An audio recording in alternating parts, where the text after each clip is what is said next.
Hello friends, સ્વાગત છે તમારું ભાવિકાસ ફૂડ મેજિક ગુજરાતીમાં અને હું છું ભાવિકા। તો આજે હું તમારી સાથે લગ્ન પ્રસંગમાં બનતો એવો આપણે બટાટાના શાકની રેસીપી શેર કરવાની છું, જો રસોઈ પાસેથી આપણે જાણેલી છે। અને એકદમ સરસ એવું આપણે રસાવાળું અને બટેટાનું શાક ખરેખર એકદમ આપણે રોટલી ઓછી પડશે, ગેરંટીથી કહું છું, એવો શાક બનીને તૈયાર થશે। તો આપણે અહીંયા બધી તૈયારી કરી લઈશું। તો મેં અહીંયા બધું લઈ લીધું છે, જે પણ ધાણા મરચાં ટમેટા છે તે એકદમ સરસ એવું આપણે બધું તૈયાર કરીને રાખ્યું છે। તો મેં અહીંયા 500 ગ્રામ બટાટા લીધા છે, 1 નંગ ટામેટું, 1 નંગ લીલું મરચું, ધાણા, લીમડો, આપણે સૂકો લીમડો લેશું અને આખા ગરમ મસાલા લેશું। તો અહીંયા મેં 2 ચમચા જેટલું તેલ લીધું છે। હવે તેલ ગરમ થાય પછી આપણે આગળની વઘાર કરીશું। તો ખરેખર લગ્ન પ્રસંગમાં બનતું હોય એનાથી પણ વધુ ટેસ્ટી એવું આ શાક બનીને તૈયાર થશે। તો આ રીત તમે પૂરી જોજો। તો અહીંયા હું 1 ચમચી જેટલી રાઈ લઈ રહી છું।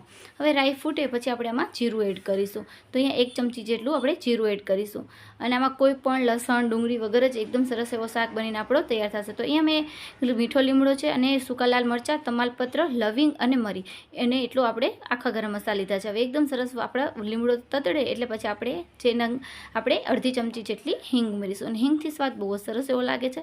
હવે જે આપણે ટમેટા અને કાપેલા મરચાં લીધા હતા તેને એડ કરી દેવાના છે। હવે થોડીક વાર આપણે એને સોતે કરી લઈશું અને ગેસની ફ્લેમ આપણે સ્લો કરવાની છે, જેથી આપણા મસાલા છે તે બળી ન જાય। તો બહુ જ સરસ એવો રીતના સરસ એવો આપણો શાક બનીને તૈયાર થશે રસાવાળો, જેને તમે પૂરી સાથે, રોટલી અથવા પરોઠા સાથે તમે સર્વ કરી શકો છો। તો હવે એકદમ સરસ એવા આપણે થોડાક સોફ્ટ આપણા ટામેટા થઈ ગયા છે। તો હવે આપણે આગળ મસાલો કરીશું। તો અહીંયા હું અડધી ચમચી જેટલી હળદર લઈ રહી છું।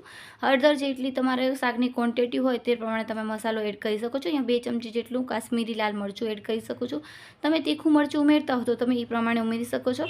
તો હવે આપણે આમાં 2 ચમચી જેટલું મેં મરચું લીધું છે। હવે આપણે અહીંયા 2 ચમચી જેટલું ધાણા પાવડર લેશું અને તમે અહીંયા જે શાકનો ગરમ મસાલો આવતો હોય છે તે નાખશો તો એનાથી પણ સ્વાદ બહુ જ સરસ એવો લાગે છે। હું અહીંયા સ્કીપ કરું છું। હવે સ્વાદ પ્રમાણે આપણે મીઠું એડ કરવાનું છે।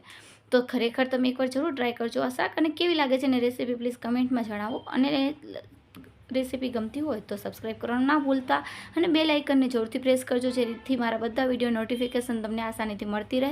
તો હવે બધા મસાલાને આપણે એકદમ સરસ એવું હલાવી લીધું છે અને 2 જ મિનિટ આપણે એને મસાલાને તેલમાં ચડવા દઈશું। હવે આપણે જે બાફેલા બટાટા લીધા હતા તેને આપણે ઉમેરી દેવાના છે। તો આપણા બટાટા એકદમ ઓવરકુક ન થઈ જાય તે ખાસ ધ્યાન રાખવાનું છે અને એકદમ સરસ એવા હળવા હાથે આપણે બધા બટાટા અને મસાલાને એકદમ સરસ મિક્સ કરી લેવાનું છે। તમે ચાહો તો સૂકી ભાજી પણ બહુ સરસ એવી લાગે છે, તમે ચાહશો તો હું એની પણ રેસીપી તમારી જોડે શેર કરીશ। તો હવે આપણે આ રસાવાળું શાક કર્યું છે એટલે આપણે અત્યારે તમને મસાલા થોડાક ચડિયાતા લાગશે, પણ એકદમ સરસ એવો આપણો રસામાં જ્યારે મસાલા ભળી જશે તો એકદમ સરસ એવો બધો મસાલો એકદમ સરસ મિક્સ થઈ જશે। તો ખરેખર આ રીત તમે જરૂર ટ્રાય કરજો। અને લગ્ન પ્રસંગમાં બનતું હોય છે ત્યારે આપણે એને બધાને બહુ જ ભાવતું હોય છે, તો આપણે આ રીતે ઘરે બનાવશું તો પણ બધા એકદમ સરસ રીતે જમી લેશે। તો આ રસોઈયા પાસેથી શીખેલી ટ્રીક છે। હવે આપણે એની અંદર પાણી એડ કરવાનું છે। તો પાણી તમે આપણે કેટલું રસો રાખવો છે પણ હું આ રીતે તમને માપ બતાવી રહી છું। આ નાનો ગ્લાસ મેં 1 લીધો છે પાણીનો। હવે આપણે એને સરસ એવું હલાવી અને થોડીક વાર આપણે આ શાકને ઉકળવા દેવાનું છે। જેટલું શાક ઉકળશે તો એકદમ રસો થોડો ઘાટો પણ થશે અને એકદમ સરસ એવો સ્વાદમાં સારો લાગે છે, કેમ કે બધા મસાલા છે તે એકદમ સરસ ભળી જશે। તો હવે આપણે આને થોડીક વાર આપણે મૂકી દઈશું। તો 5 થી 10 મિનિટ આપણે ઉકળવા મૂકી દઈશું। તો હવે તમે જોઈ શકો છો 5 થી 10 મિનિટ પછી આપણે શાકને ચેક કરી લઈએ છીએ તો એકદમ સરસ રસો ઘાટો પણ થઈ ગયો છે અને રસો એકદમ સરસ મસાલા પણ ભેળવાઈ ગયા છે। તમે જોઈ શકો છો આ રીતની ક્વોન્ટિટી હોય ત્યારે રસાની તમે ગેસ બંધ કરી દેવાનો। તો આ રીતે તમે થોડોક રસો તમે વધુ પણ રાખી શકો છો। આ રીતે રાખશો તો પણ બહુ જ સરસ એવો રસો લાગશે શાકમાં। તો બસ હવે આપણું તૈયાર છે। તો આમાં તમે ચાહો થોડુંક ખાટું કે અને ખટાશ મીઠાશ પણ તમે કરી શકો છો। હું અહીંયા મેં સ્કીપ કરું છું, એનાથી પણ બહુ સરસ એવો સ્વાદ લાગે છે। તો તમે ચાહો તો આમાં અડધો લીંબુ અને 2 ચમચી જેટલી ખાંડ ઉમેરશો તો પણ સારું લાગશે। તો હવે આપણે અહીંયા એકદમ સરસ એવું શાક બનીને તૈયાર થઈ ગયું છે। તો આપણે ઉપરથી આપણે કોથમીર ઉમેરી દઈશું અને બહુ જ સરસ એવું લાગે છે। અત્યારે તો કોથમીર પણ બહુ જ સરસ એવા પ્રમાણમાં સારી આવતી હોય છે અને આ રીતે બાળકો ખાઈ પણ લે છે। તો અંદર શાકમાં ઉમેરી દઈશું તો બહુ સરસ એવો સ્વાદ પણ લાગે છે।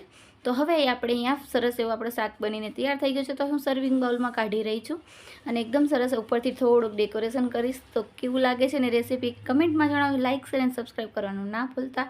થેન્ક યુ સો મચ આવી જ રીતના રેસીપી જોવા માટે।